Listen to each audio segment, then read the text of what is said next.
Amis de la plume et du papier, nouvelle journée, nouvelle revue de presse. Bonjour. Romuald Wadayi, l'invité de Bola Tinubu, l'informateur à sa manchette de ce mardi 2 juin 2026, évoque la première sortie officielle du chef de l'État depuis son investiture le 24 mai dernier. Cap sur Lagos confirme l'emblème. La nouvelle gazette se veut plus claire. Romuald Wadayi à Abuja pour sa première visite bilatérale officielle. L'As Cotonou-Abuja est renforcé. Le meilleur complète. Pas seulement Abuja, le président Romuald Wadayi met le cap sur le Niger ce mardi pour relancer Cotonou et Niamey.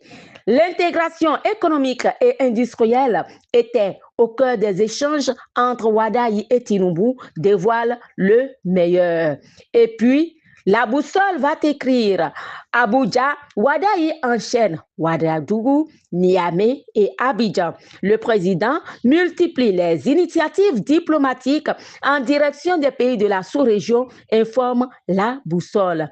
Wadayi lance une opération de charme à Abuja hier et aujourd'hui même au Niger et au Burkina, qualifie le grand jury.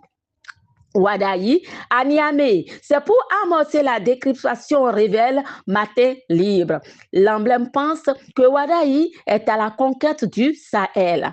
Le témoin témoigne, ce sont les premiers signaux d'une diplomatie de proximité.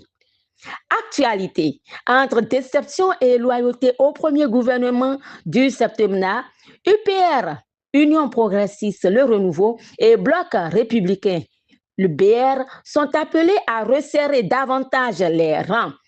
Ce conseil est de la boussole, un conseil inspiré par une analyse, dominé par des profils technocratiques et marqué par le maintien de plusieurs figures de l'air talons, la nouvelle équipe gouvernementale suscite des sentiments contrastés à l'UPR et au Bloc républicain.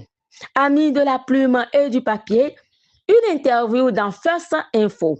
Le Bénin doit construire sa souveraineté fiscale digitale. First Info a tendu son micro au docteur Romuald Dekun sur la problématique de la fiscalité numérique. Nous nous rendons à l'UAC. Rentrée universitaire 2026, la promesse roule enfin.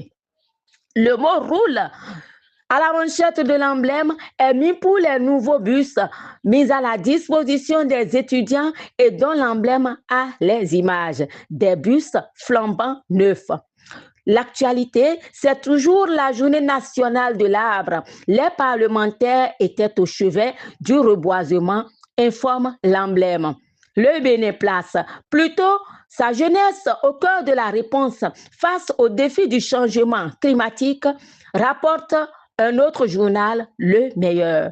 Journée de l'arbre. À l'occasion, le maire Nathanaël Coty, maire de la commune d'Abomey-Calavi, invite à bâtir un Bénin plus verdoyant. Son invitation étant l'événement du jour. Quant à Porto Novo, la ville lance une réflexion sur l'avenir de la façade lagunaire. Le chronomètre fait savoir que c'est à l'occasion d'un atelier ouest-africain d'urbanisme de la ville. Amis du bout des ondes, un fait de société dans cette revue de presse. Ce fait de société est à lire dans le grand jury. Un séducteur de femmes mariées a été piégé dans la chambre de l'épouse de son parent. ES, les initiales du nom de la personne, a eu la vie sauve grâce à l'intervention de la police républicaine. Et puis nous allons dans la sous-région, précisément au Sénégal, à l'Assemblée nationale du Sénégal, où Ousmane Sonko est face à un recours des non-inscrits. Cette information est à lire avec détail dans le journal La Boussole. Et ce sera l'essentiel de la revue de presse de ce mardi que de la fidèle Tamandao Agossa, l'œil féminin des médias, je vous remercie d'avoir suivi.